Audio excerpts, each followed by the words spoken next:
My name is Samantha Reynolds, and at 22 years old, I never imagined I'd be standing alone in the pouring rain, 30 miles from home, with no way back.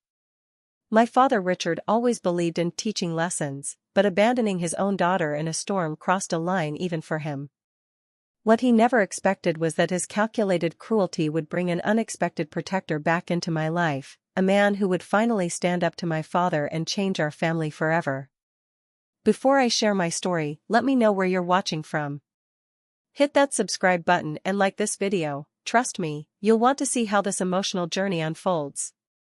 I grew up in a pristine colonial house in Westport, Connecticut, where appearances mattered more than feelings. Our lawn was always perfectly manicured, much like how my father expected his family to behave: controlled, proper, and above all, obedient. Our home looked idyllic from the outside, but the walls contained a different reality. My father, Richard Reynolds, had spent 15 years in the military before transitioning to a corporate executive position. He ran our household with the same rigid discipline he'd learned in the service. We had curfews, chore charts, and even designated study hours. Breaking any of his countless rules meant swift and often disproportionate consequences. "Structure builds character," he would say whenever I complained. "The world doesn't reward weakness, Samantha."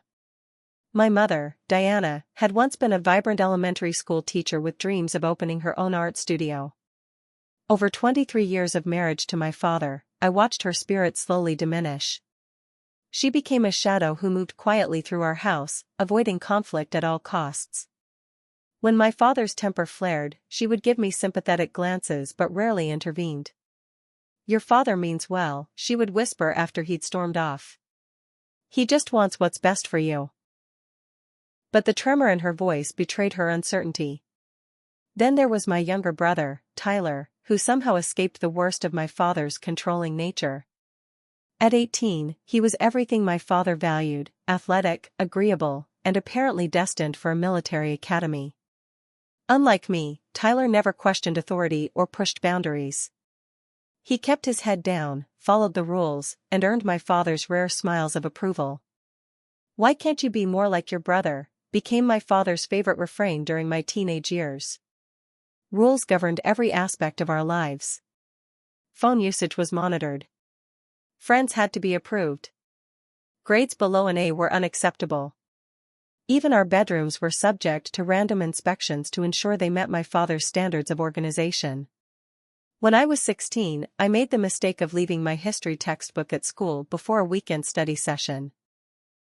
My father didn't just ground me, he removed every book from my room except that subject's textbook, which he made me share with a classmate on Saturday. "Next time you'll remember what's important," he said, as though forgetting a textbook was a moral failing.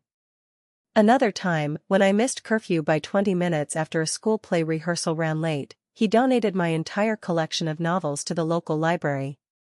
"Not as punishment," he explained, "but as a lesson in time management and priorities." These lessons only intensified as I got older and began questioning his authority. Every small act of rebellion was met with increasingly severe consequences designed to build character but really intended to break my spirit. Despite everything, or perhaps because of it, I threw myself into academics. School became my sanctuary, the one place where I could excel on my own terms. I joined debate club, worked on the school newspaper, and maintained a perfect GPA, all while counting down the days until college. When my acceptance letter from Northwestern University arrived with a substantial scholarship, I felt like I could finally breathe. My father, surprisingly, seemed proud, though he was quick to point out it wasn't an Ivy League school. Still, he couldn't argue with the financial sense of the scholarship. Those first 2 years at college transformed me. Away from my father's suffocating control, I discovered who I actually was. I changed my major from my father's choice of business administration to journalism. I made friends who accepted me without judgment. I learned that healthy relationships didn't involve constant criticism disguised as support. My roommate Madison became my closest friend. With her wild curly hair and infectious laugh, she was everything I wished I could be: confident, outspoken, and unapologetically herself. She came from a loving family that actually communicated, and through her, I glimpsed what normal family dynamics looked like. "Your dad did what?" she would ask incredulously when I shared stories from home. "Sam, that's not tough love, that's controlling behavior." By the end of sophomore year, I had transformed externally as much as internally. My once plain wardrobe now featured vibrant colors. I'd dyed my hair with subtle purple highlights. I'd even gotten a small tattoo of a butterfly on my wrist, a symbol of transformation that I carefully hid during video calls home.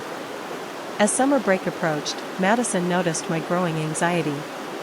"You could stay with my family," she offered. "My parents would love to have you." But I declined. Some part of me hoped that the changed person returning home might finally earn my father's respect. Plus, I missed my mother and even Tyler, despite our differences. "I'll be fine," I assured Madison as we packed our dorm room. "It's just 3 months. I've survived 18 years with him, I can handle one more summer." I had no idea how wrong I would be. I returned home on a warm May afternoon, pulling into our driveway in the used Honda Civic I purchased with my campus job earnings, my first declaration of independence. My father stood on the porch, arms crossed, eyeing my car with disapproval before his gaze shifted to my appearance. "What happened to your hair?" were his first words after 9 months apart. "Hello to you too, Dad," I replied, trying to keep my tone light as I dragged my suitcase up the walkway. "It's just some highlights. They'll wash out eventually." He grunted in response, holding open the door without offering to help with my bags. Inside, my mother rushed forward, enveloping me in a hug that smelled of her familiar vanilla perfume. "You look wonderful, sweetheart," she whispered. "I've missed you so much." Dinner that night was a tense affair. My father peppered me with questions about grades and classes, frowning when I mentioned switching majors. "Journalism?" he scoffed. "The media is a dying industry. You're throwing away your potential." "Actually, digital journalism is growing," I countered. "And I'm at the top of my class." Tyler, now a high school senior, shot me a warning look across the table, the familiar signal to back down before Dad escalated. But the independent Samantha from Northwestern wasn't as easily silenced. "It's my future," I added. "And I'm the one paying for most of it with my scholarship." My father's fork clattered against his plate. "While you live under my roof, you'll respect my opinions. That scholarship wouldn't exist without the foundation we gave you." Just like that, I was 16 again, shrinking under his disapproval. Later that evening, Madison texted to check in, "Survival status?" "Barely day 1 and already fighting," I replied. "But guess what? I'm not the only one in town this summer. My friend Alexis from high school is back too, and she invited me to a concert this weekend in Hartford." Madison's response was immediate, "Go. You need fun to survive Reynolds Prison." The concert, featuring an indie band we both loved, was scheduled for Saturday night. Under normal circumstances, I wouldn't have even mentioned it to my father, but at 22, I refused to sneak around like a teenager. "I'm going to a concert in Hartford on Saturday," I announced during breakfast the next morning. "Alexis and I bought tickets months ago." My father looked up from his newspaper. "This Saturday? You just got home. We have the neighborhood barbecue that evening." "I already have tickets, Dad. The barbecue happens every year." "While you're living here, you'll participate in family obligations," he said firmly. "You can see your concert another time." "It doesn't work that way," I explained, struggling to remain calm. "The band is on tour. And I'm not asking permission, I'm informing you of my plans as a courtesy." His face darkened. "Courtesy would be respecting family commitments. Your choice is simple, family barbecue, or you can start paying rent for the privilege of living here this summer." My mother intervened softly. "Richard, surely one barbecue isn't." "This isn't about a barbecue," he cut her off. "This is about respect and rules." Tyler stared intently at his cereal, avoiding involvement as usual. I pushed back from the table. "Fine. How much rent would you like? I have savings." The shock on his face almost made the tension worthwhile. He hadn't expected this new version of me, one who wouldn't automatically bend to his will. Despite the ultimatum, I texted Alexis confirming our plans. My father's manipulation tactics had worked for years because I'd feared losing his approval. Now I realized I'd never really had it to begin with. Saturday arrived, and I spent the day avoiding my father. My mother cornered me in the hallway upstairs, pressing some cash into my hand. "Just be careful," she whispered. "And maybe come to the next barbecue?" "It's not worth the fight, Sam." But it was worth it. It was worth every moment of tension to stand in that crowded venue with Alexis, feeling the music pulse through me, surrounded by people enjoying life without walking on eggshells. For 3 glorious hours, I wasn't Richard Reynolds' disappointing daughter, I was just Samantha, 22, and free. The concert ended around midnight. Alexis dropped me off shortly after 1 in the morning, both of us still buzzing from the performance. I quietly unlocked the front door, hoping to slip upstairs unnoticed. The living room light flicked on. My father sat in his armchair, still fully dressed despite the late hour. "So you decided to come home after all," he said, his voice dangerously calm. "The concert just ended," I replied, refusing to apologize. "I told you I'd be late. You chose to deliberately disrespect my rules." "This isn't college, Samantha." "In my house." I know.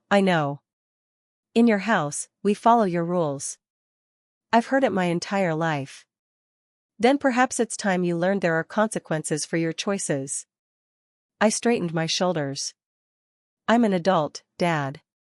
I pay for my education. I support myself during the school year. You can't ground me or take away my books anymore." "You're right," he said, rising from his chair. "I can't ground you. But I can withdraw my support. If you want to act completely independently, you'll face the realities of that independence." "What's that supposed to mean?" "It means tomorrow we can discuss what market rate rent looks like in Westport, and which household bills you'll be contributing to while you're here." I stood my ground. "If that's how you want to play this, fine. I'll start looking for another place to stay tomorrow." As I climbed the stairs, I heard him call after me, "Actions have consequences, Samantha. It's time you learned that lesson properly." I didn't realize then just how far he would go to teach me that lesson. The next morning, tension hung over the breakfast table like a storm cloud. My mother attempted small talk while my father maintained a pointed silence, reading his newspaper as if I weren't there. Tyler glanced nervously between us, clearly uncomfortable. "Beautiful day," my mother offered weakly. "Maybe we could have dinner on the patio tonight?" My father lowered his paper. "Samantha won't be joining us. She has apartment hunting to do if she's so eager to follow her own rules." "Richard, please," my mother began. "It's fine, Mom," I interrupted. "Actually, I have a job interview in the city tomorrow. The Hartford Gazette is looking for summer interns." This caught my father's attention.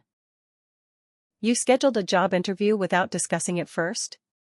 "I didn't realize my employment required family discussion," I replied, reaching for the orange juice. "It's paid, which should help with that rent you're now charging." His jaw tightened. "And how exactly are you planning to get to this interview?" "Your car needs a new timing belt, it's not safe for highway driving." This was news to me. "What are you talking about?" "It was running fine yesterday. I checked it this morning." "That rattling sound? Classic sign of timing belt issues. Take it to a mechanic if you don't believe me." Given my father's mechanical knowledge from his military days, I didn't doubt his diagnosis, only his timing and motivation. The car had been running perfectly, and suddenly it was unsafe right before my job interview? "Fine," I said. "Can I borrow your car tomorrow, then?" "The interview's at 2. "Not possible. I have meetings all day in New Haven." My mother interjected, "I could drive you, sweetheart." "You have your doctor's appointment," my father reminded her quickly. "The one you've been waiting 3 months for." I watched this coordinated shutdown with growing frustration. I'll figure something out.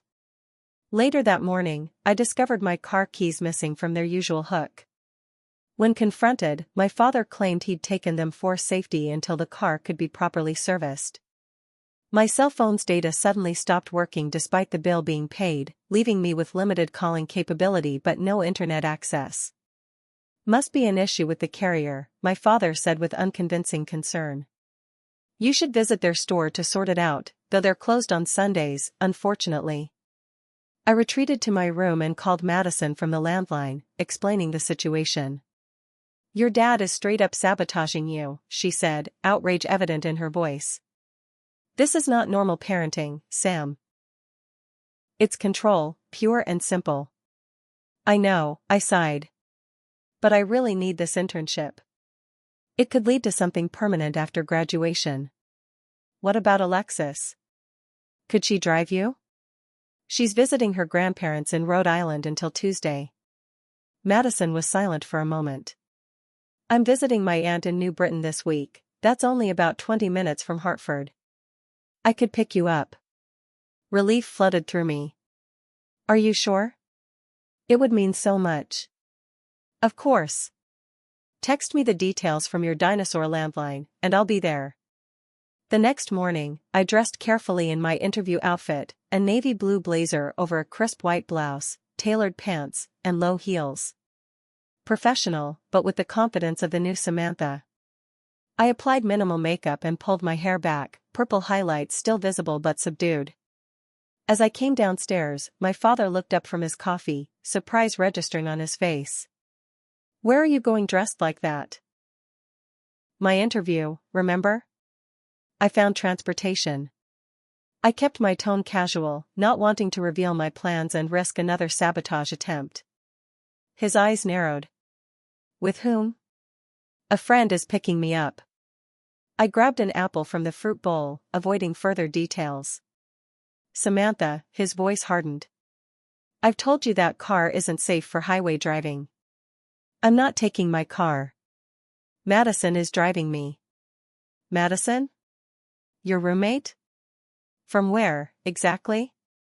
She's visiting family nearby. It's all arranged. The vein in his forehead pulsed, a warning sign I recognized from childhood. So rather than work with your family, you're involving outsiders in family matters. This isn't a family matter, Dad. It's a job interview that you seem determined to make me miss. That's absurd, he snapped. I'm concerned about your safety. No, you're concerned about my obedience, I countered, years of suppressed frustration bubbling to the surface. You can't stand that I make my own decisions now. While you live under my roof. I know, I interrupted. Your roof, your rules. You've made that abundantly clear by taking my keys and somehow disrupting my phone service. He didn't deny it, which was confirmation enough. I protected and provided for you your entire life, he said instead. Everything I've done has been to prepare you for the real world. The real world doesn't manipulate people who disagree with them, I responded, moving toward the door. I'll be back after my interview. Madison arrived precisely at noon, honking twice from the driveway. I hurried out before my father could create another obstacle, waving to my friend's familiar blue Subaru. Freedom Chariot, at your service, Madison grinned as I buckled my seatbelt. You okay? You look intense. Just eager to get to this interview, I replied, watching my father's silhouette in the living room window as we drove away. And even more eager to find another place to stay for the summer. The drive to Hartford was filled with Madison's upbeat chatter about her aunt's million cats and plans for a potential road trip in August. Her normalcy was exactly what I needed to calm my nerves, both about the interview and the escalating situation at home. The Hartford Gazette offices occupied the 5th floor of a downtown building with a stunning view of the city. My interviewer, a senior editor named Janet Williams, seemed impressed by my Northwestern portfolio and campus newspaper experience. Your analysis pieces show real depth, she noted, flipping through my samples. We could use that perspective in our local coverage. By the end of the hour-long interview, she was offering me the internship on the spot, with the possibility of remote work during my final year of college. "We'd need you 3 days a week, starting next Monday," Janet said, extending her hand. "Welcome to the team, Samantha." I floated out of the building on a cloud of accomplishment and relief. This was it, my ticket to professional experience and, more importantly, financial independence that would help me escape my father's control. I checked my watch, 3:15 p.m. Madison wouldn't arrive until 5 o'clock, as we'd planned to give me plenty of time. With limited phone capabilities, I couldn't easily reach her to come earlier. I decided to find a coffee shop to wait, already drafting mental emails to local friends about temporary housing options. That's when I noticed dark clouds gathering overhead. The sunny day was rapidly disappearing behind an approaching summer storm. By 4 o'clock, the first fat raindrops began to fall. I huddled deeper into the coffee shop booth, watching the weather deteriorate through the window. My job celebration was quickly being overshadowed by concern about Madison's drive in these conditions. At 4:30, my phone vibrated with a text from Madison. "SOS. Aunt's basement flooding. Helping her move stuff. Might be late. So sorry." I texted back, "No problem. Stay safe. I'll wait." But 20 minutes later, another message arrived. "Basement disaster. Water everywhere. Can't leave Aunt alone, she's having panic attack. Any other way you can get home? I feel terrible." The rain was now coming down in sheets, hammering against the coffee shop windows. Thunder rumbled in the distance. I stared at my phone, considering my limited options. With no internet access and unfamiliar with Hartford's public transportation, I felt increasingly trapped. I swallowed my pride and called home on my limited service phone. After 4 rings, my father answered. "Reynolds residence." "Dad, it's me," I said, trying to keep my voice steady. "I'm stuck in Hartford. Madison had an emergency and can't pick me up, and there's a major storm moving in. Could you or Mom come get me?" A pause. "Where exactly are you?" I explained my location near the Hartford Gazette offices. "That's unfortunate timing," he replied, his voice devoid of sympathy. "But perhaps this is an opportunity." "An opportunity?" "Dad, there's a thunderstorm happening." "An opportunity to experience the consequences of your choices," he continued as if I hadn't spoken. "You chose to arrange transportation without consulting your family. You chose to pursue this interview despite my concerns. Now you're facing the natural outcome of those decisions." I couldn't believe what I was hearing. "Are you seriously refusing to help me?" "I'm allowing you to solve your own problem, Samantha. Isn't that what independent adults do?" "You made your bed, now lie in it." "Dad, this isn't about teaching me some lesson. There's lightning outside. There are taxis. There are buses. There are hotels if necessary. Consider this your first real-world test as the independent woman you claim to be." The line went dead. I stared at my phone in shock, tears welling in my eyes. My own father had just abandoned me in a dangerous situation to teach me a lesson. I tried calling back, but he didn't answer. I tried my mother's cell and got her voicemail. I texted Madison, Dad refused to help. "Any suggestions?" Her response was immediate and filled with expletives about my father. "Can you get an Uber or Lyft?" Without data service, I couldn't access the apps. The coffee shop was closing due to the storm, and the barista apologetically asked me to leave. I gathered my things and stood under the awning, watching the nearly empty street become a river of rainwater. I approached a middle-aged woman hurrying to her car with an umbrella. "Excuse me, could I use your phone to call an Uber? Mine doesn't have data."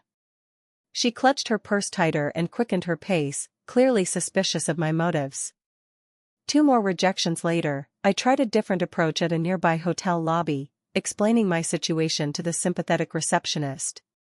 She allowed me to use their phone to call a taxi service, only to learn there was a minimum 2-hour wait due to the storm.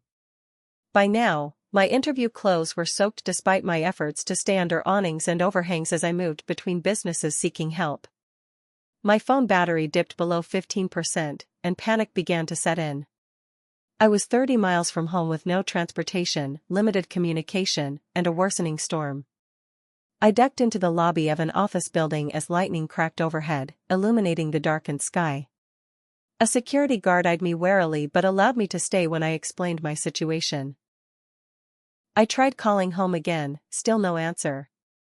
At 6:45 p.m., with my phone battery at 5%, I received a final text from Madison. Called your mom. She's frantic. Your dad told her you'd arranged alternative transportation. She didn't know you were stranded. Of course he'd lied to her. My phone died before I could respond, the screen going black in my hand. I was now completely cut off, soaked to the skin, and fighting back tears of frustration and betrayal. The security guard was locking up the building. Sorry, miss. We're closing for the night. Everyone's gone home because of the storm. Please, I begged. Can I just stay in the lobby until the rain lets up? Against policy, he said, though he looked genuinely apologetic. Liability issues. But there's a bus stop with a shelter about 2 blocks down. Route 15 might still be running. I stepped out into the downpour, my thin blazer offering no protection against the elements. The street was nearly deserted now, most businesses closed, most people safely home. Water seeped into my shoes as I sloshed through puddles, making my way toward the promised bus stop. Lightning flashed again, followed by a deafening crack of thunder that made me flinch. In that moment, huddled under the meager protection of a store awning, I felt smaller and more vulnerable than I had since childhood. My father had deliberately put me in danger to prove a point about control. I thought about every lesson he'd ever taught me, taking away books, monitoring friendships, undermining my confidence, and realized this was simply the most extreme version of the same pattern. He wasn't trying to build my character, he was breaking my spirit. Rain streamed down my face, mingling with hot tears I could no longer hold back. I'd always believed that deep down, my father loved me despite his strict methods. Now I wondered if he was capable of love at all, or if we were simply extensions of himself to be controlled and molded to his specifications. The dim headlights of an approaching vehicle caught my attention. Not a bus, the vehicle was too small, moving slowly down the flooded street. A black SUV with tinted windows pulled to the curb directly in front of me, its wipers working furiously against the deluge. For a moment, fear replaced despair. Who would be stopping for a lone woman during a storm? I took a step back, preparing to run if necessary. Then the passenger window lowered, and a familiar deep voice called out. Samantha? Get in, kiddo. Let's get you home. The face peering at me through the rain-streaked window belonged to Marcus Williams, my godfather and my father's former military buddy. I hadn't seen him in nearly 3 years, not since my high school graduation. Marcus? I gasped, momentarily frozen in disbelief. Come on, Sam. You're getting soaked. He pushed open the passenger door. I didn't hesitate, diving into the warm, dry interior of the SUV. Water dripped from my clothes onto the leather seats as Marcus handed me a clean towel from the back seat. Perfect timing, I managed through chattering teeth, gratefully wiping my face. Not as perfect as I'd like, he replied grimly, turning up the heat. I should have been here an hour ago. Traffic was a nightmare with this storm. I wrapped the towel around my shoulders. How did you even know where I was? Marcus pulled away from the curb, windshield wipers fighting the torrential downpour. Your mother called me. She was beside herself once she realized your father had left you stranded. He told her I had a ride, I said bitterly.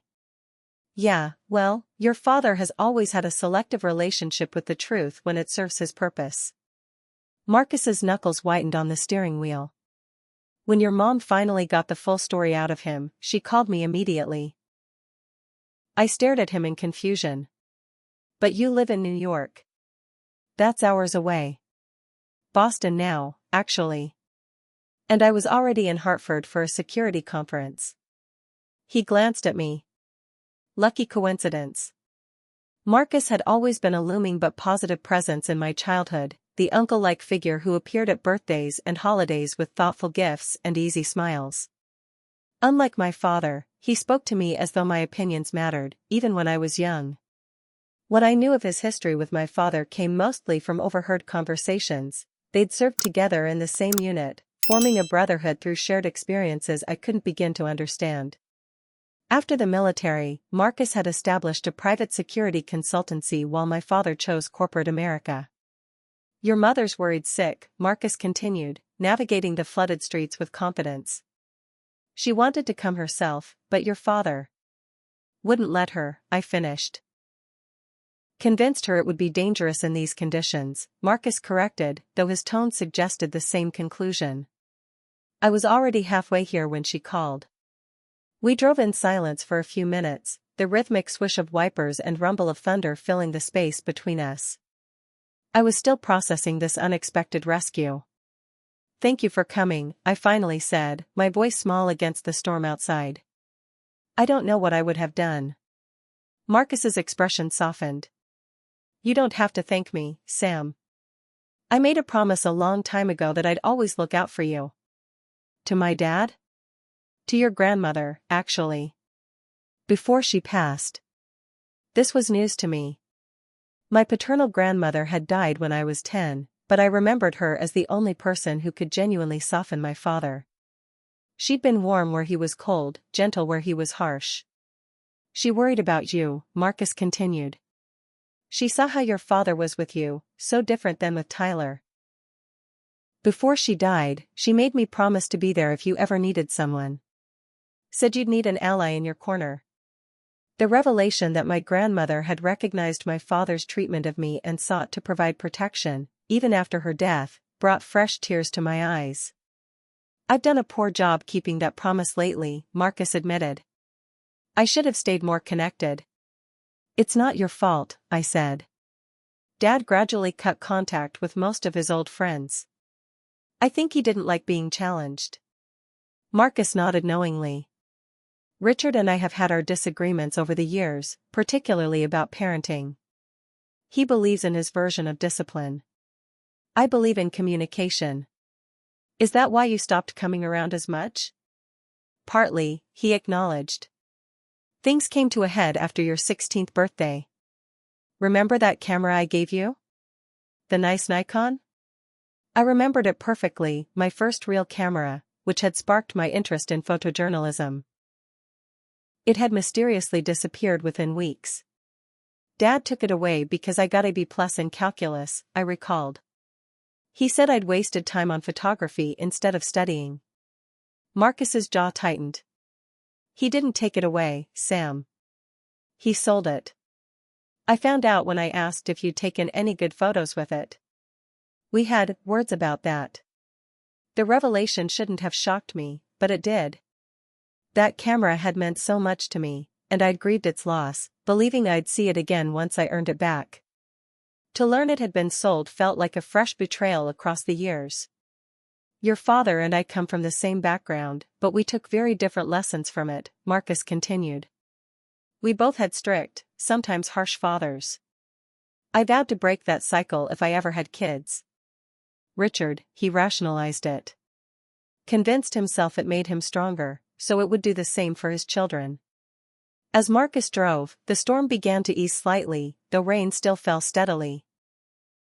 He maintained a cautious speed, occasionally checking his phone's GPS.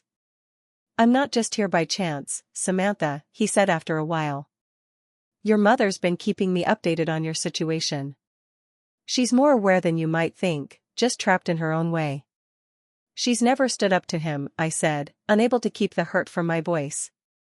No, she hasn't, Marcus agreed. At least not in the way you needed. But she called me today, and that took courage. She's worried about how far Richard is taking things. I stared out at the rain-slicked highway. He left me stranded in a dangerous situation to teach me a lesson. What kind of father does that? A father who's lost perspective, Marcus replied carefully. Who's forgotten that his job is to prepare you for independence, not punish you for achieving it. He reached over and squeezed my shoulder briefly. Your mom said you got the internship. Congratulations. Despite everything, I felt a smile tug at my lips. Thanks. It's a good opportunity. The Hartford Gazette has an excellent reputation. Your grandmother would be proud, she always said you had a gift for words. We were about 15 minutes from Westport when Marcus's phone rang through the car's Bluetooth. My mother's voice filled the vehicle, tight with anxiety. Marcus? Did you find her? She's safe, Diana. We're on our way back now. About 15 minutes out. My mother's relief was audible. Thank God. Sam, honey, are you all right? I'm fine, Mom, I assured her, though fine hardly captured the emotional turmoil of the day. I'm so sorry, she said, her voice breaking. I had no idea you were stranded. Your father told me you'd arranged another ride. It's not your fault, I said automatically, though part of me wished she'd questioned my father more thoroughly. I've told Richard you're coming home, she continued. He knows I called Marcus. The implication hung in the air. My father was aware his plan had been circumvented, and he wouldn't be pleased. How did he take that? Marcus asked, his tone neutral but his expression hard. About as well as you'd expect, my mother replied quietly. He's waiting for you both. After she hung up, Marcus cleared his throat.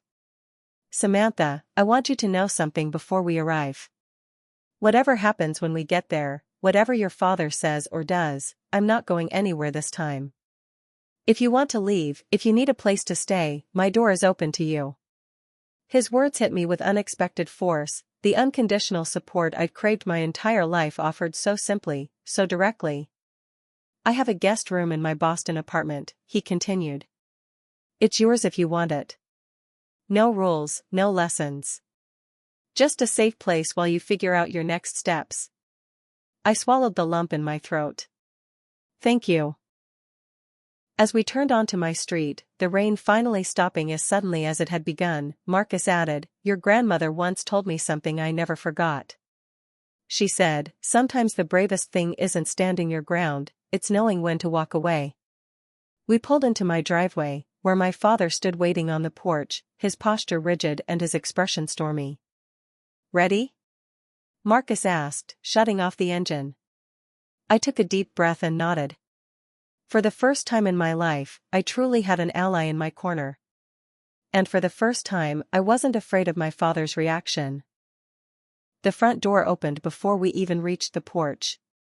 My father stood in the doorway, backlit by the foyer light, his tall frame casting a long shadow across the wet driveway. His face was a mask of controlled anger.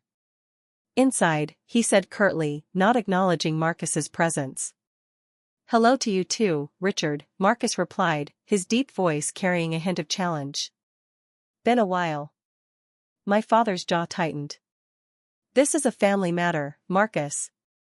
I appreciate you giving Samantha a ride, but we can handle things from here.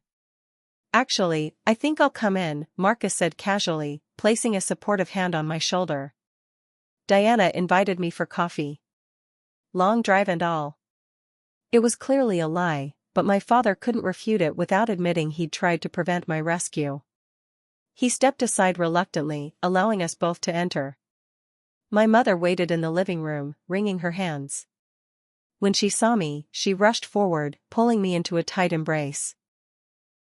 Thank God you're safe, she whispered, her voice trembling. I was so worried when I found out what really happened.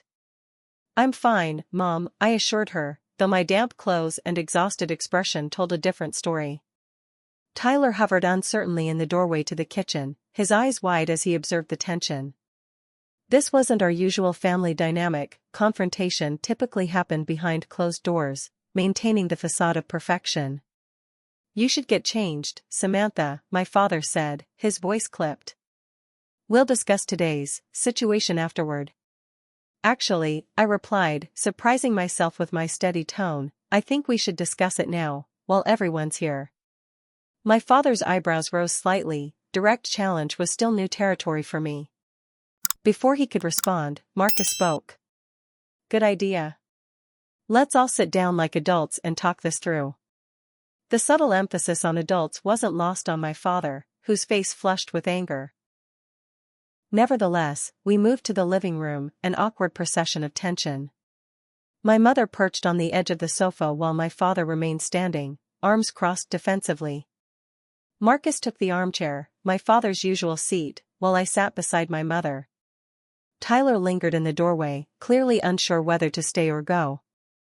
So, my father began, his voice dangerously calm, you decided to involve an outsider in our family business. Marcus isn't an outsider, I countered. And this stopped being about family business when you abandoned your daughter in a dangerous situation. I did not abandon you, he replied sharply. I gave you an opportunity to solve your own problem. The real world doesn't provide safety nets, Samantha. The real world also doesn't deliberately create problems for people to teach them lessons, Marcus interjected. What exactly were you thinking, Richard? A 22-year-old woman alone in a city during a severe thunderstorm? Stay out of this, Marcus, my father warned. You don't know the context. I know exactly what happened, Marcus replied, leaning forward. Diana told me everything. You disabled Samantha's car, restricted her phone service, and then refused to help when she was stranded. In what universe is that responsible parenting? My father's mask of control slipped momentarily, revealing genuine surprise that my mother had shared these details. He glanced at her with something like betrayal. Diana? You discussed our private family matters with him? My mother straightened her spine, a rare show of defiance. I was worried about our daughter, Richard. Someone needed to help her. I've been trying to help her for 22 years, my father insisted, his voice rising. Everything I've done has been to prepare her for the real world. A world that doesn't coddle weakness or reward entitlement. Is that what you think this is about? I asked, finding my voice. You think wanting basic respect and autonomy is entitlement? You want independence without responsibility, he shot back. You break rules, disregard family obligations, and expect no consequences. What rule did I break that deserved being abandoned in a thunderstorm? I demanded, standing up to face him directly. Going to a job interview? Arranging my own transportation? Being an adult? You deliberately defied me, he said, as if that explained everything. Because you were deliberately sabotaging me. I was shouting now, years of suppressed frustration pouring out. You disabled my car. You messed with my phone. You did everything possible to make me fail, and when I succeeded anyway, you left me stranded in a dangerous situation to punish me. My father seemed momentarily taken aback by my outburst. In our household, raised voices, except his, were forbidden. I've only ever wanted what's best for you, he said, his tone softening into something more insidious, the reasonable, concerned father act I'd seen him perform for others countless times. No, I said firmly. You've only ever wanted what's best for your ego. You don't care about preparing me for the real world. You care about controlling me. Marcus stood now too, his presence solid and reassuring beside me. This isn't the first time, is it, Richard? Samantha told me about the camera I gave her. About the books you took away. About all the little lessons you've been teaching over the years. My father's expression hardened. You've been filling her head with nonsense. I provided everything for this family, security, stability, guidance. You've provided fear, I corrected him. Do you know what it's like to grow up walking on eggshells? To have everything you care about held hostage to your obedience? That's not guidance, it's manipulation. Richard, Marcus said, his voice surprisingly gentle, do you remember what you told me after your father died? You said you'd never become him. You promised you'd be better. Something flickered across my father's face, a momentary crack in his armor that revealed something vulnerable underneath. This isn't the same, he insisted, but with less conviction. It's exactly the same, Marcus pressed. Your father used fear and control and called it discipline. He isolated your mother from friends who questioned him. He punished you for showing independence. Sound familiar? My mother stood now too, moving to my side. Richard, it has to stop. What you did today crossed a line. You put our daughter in danger. I did not, he began automatically. Yes, you did, she interrupted, her voice stronger than I'd heard in years. And it's not the first time. I've looked the other way for too long, telling myself you meant well. But today I realized what we're teaching our children, that love is conditional, that power is more important than compassion. My father looked genuinely stunned by my mother's stand. His gaze shifted to Tyler, still hovering in the doorway, perhaps seeking his reliable ally. But Tyler surprised us all. Dad, he said quietly, what would you have done if something had happened to Sam today? If she'd been hurt, or worse? The simple question seemed to hit my father harder than all our accusations. For perhaps the first time, he appeared to consider the actual consequences of his actions rather than the principle behind them. I wouldn't have let anything happen to her, he said, but his voice lacked conviction. But you weren't there, Tyler pointed out. You had no control over what might have happened. My father sank slowly into a chair, the weight of the confrontation finally penetrating his defenses. For a long moment, silence filled the room, broken only by the soft ticking of the grandfather clock in the hallway. I never intended. He began, then stopped, seeming to struggle with his words. The lessons my father taught me made me strong. Made me successful. At what cost? Marcus asked quietly. Look around you, Richard. Is this what success looks like? A family afraid of you? A daughter ready to walk away and never look back? My father looked up sharply at that, his eyes finding mine. Is that true? The vulnerability in his question caught me off guard. For a brief moment, I glimpsed the wounded man beneath the controlling facade, someone who had learned the wrong lessons from his own painful childhood and perpetuated them in the name of love. I don't want to walk away, I said honestly. But I can't live like this anymore. I won't. He nodded slowly, then stood abruptly.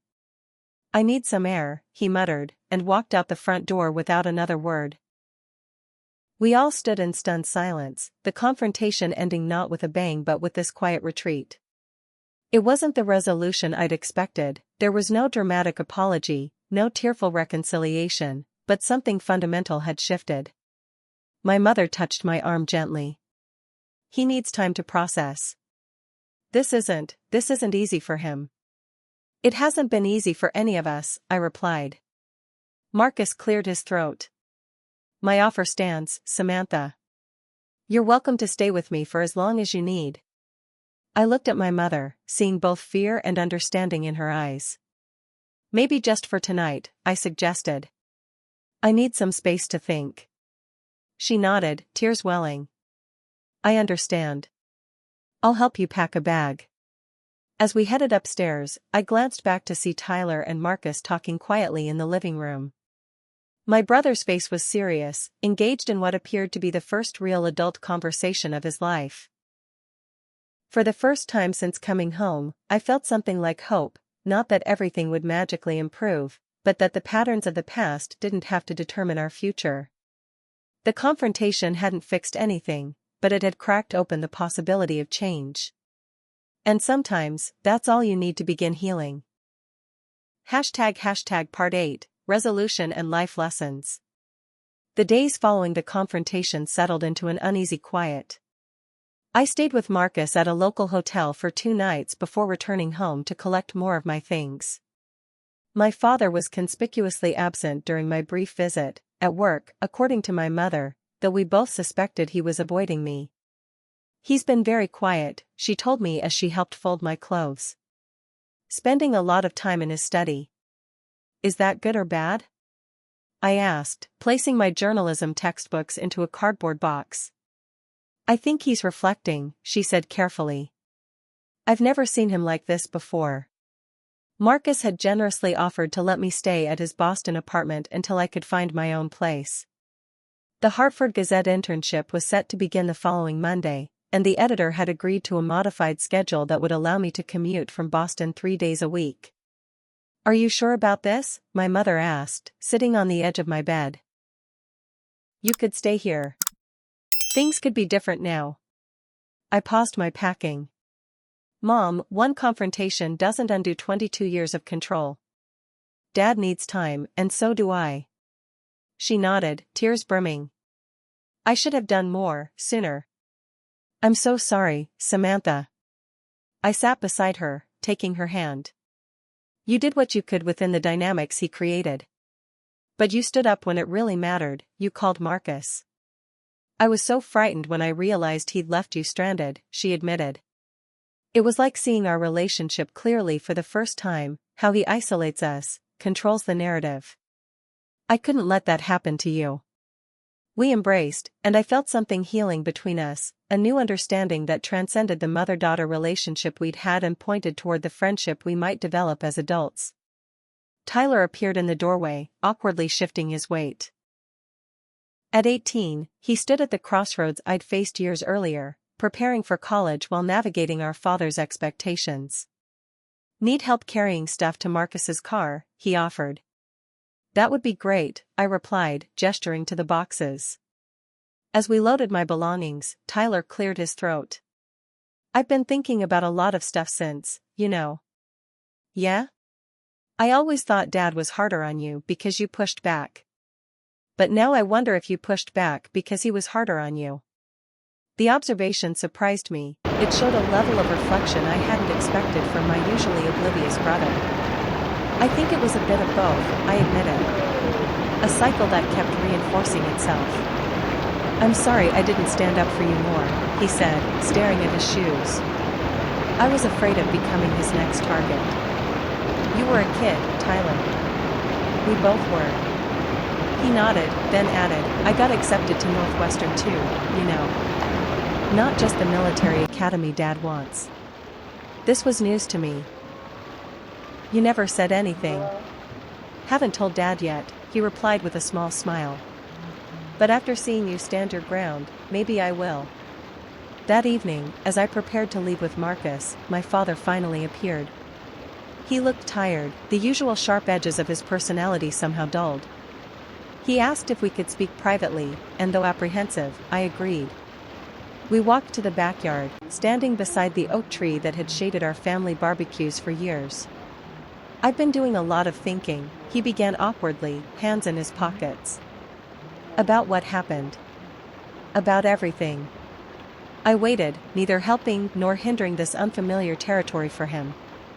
"My father," he continued, then stopped, struggling with the words. "My father was a harsh man. Nothing was ever good enough. Nothing I did earned his approval."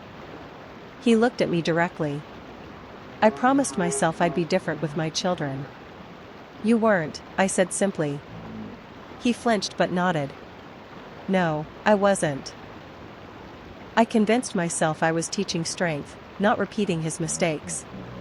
But seeing you standing there in Marcus's hotel, ready to walk away rather than endure another minute under my roof, I realized I'd failed completely. It wasn't quite an apology, but it was more self-awareness than I'd ever witnessed from him. "I can't change overnight," he admitted. "But I'm going to try. I've scheduled an appointment with a therapist." "Your mother's idea." This genuinely shocked me. My father had always dismissed therapy as excuse-making for the weak. That's good, Dad. I don't expect you to come home," he added hastily. "I understand why you need space. I just wanted you to know that I'm trying to understand what went wrong." It was a small step, but a significant one for a man who had never acknowledged the possibility of being wrong before. "Thank you for telling me," I said, meaning it. As July turned to August, I settled into a new rhythm. The internship at the Hartford Gazette was everything I'd hoped for: challenging, engaging, and filled with mentors who valued my perspective rather than trying to control it. I commuted from Marcus's apartment in Boston, gradually establishing my independence. Marcus proved to be the perfect housemate, supportive but not intrusive, available for advice but respectful of my space. We'd often share coffee in the mornings, discussing everything from journalism ethics to my growing collection of photography, rekindled with the new camera he'd gifted me to replace the one my father had sold years ago. "Your grandmother would be proud of you," he told me one evening as we reviewed my latest article drafts. "Not just of your writing, but of your courage." With my first internship paycheck, I put a deposit on a small studio apartment near the Gazette offices, planning to move in September. The space was tiny but entirely mine, the first home I would create on my own terms. My relationship with my mother transformed during those summer months. Free from my father's mediating presence, we discovered a genuine friendship. She visited me in Hartford several times, and I was struck by the gradual changes in her demeanor. She laughed more easily, spoke more freely. "I'm seeing a counselor too," she confided during one lunch. "Learning to find my voice again after all these years." Even Tyler was evolving, calling me regularly with updates about his college decision process. He eventually gathered the courage to tell our father about Northwestern, and to everyone's surprise, my father had responded with muted support rather than disapproval. "He said it was my future and my choice," Tyler reported, sounding as shocked as I felt. Then he asked for a campus tour brochure. My father and I maintained a careful distance, communicating primarily through brief text messages and occasional phone calls. There were no dramatic breakthroughs, no tearful reconciliations, just small, incremental steps toward a healthier relationship. In late August, as I prepared to move into my new apartment, he called with an unexpected offer. "I'd like to help you move," he said, his voice still carrying that unfamiliar tentative quality. "If you're comfortable with that." I considered declining, protecting the independence I'd fought so hard to establish. But something in his request felt genuine, not an attempt to control but to connect. "That would be nice," I found myself saying. "Thank you." Moving day arrived with perfect late summer weather. My father appeared with his truck, methodically loading boxes alongside Marcus, the two men working together with surprising ease. My mother and Tyler came too, turning what could have been a tense occasion into something approaching normal family support. As we arranged furniture in my small space, I caught my father standing by the window, looking out at the city view. "It's not much," I said, joining him, "but it's mine." "It's perfect," he replied quietly. "You've built this life for yourself, despite..." He hesitated, despite my best efforts to control it.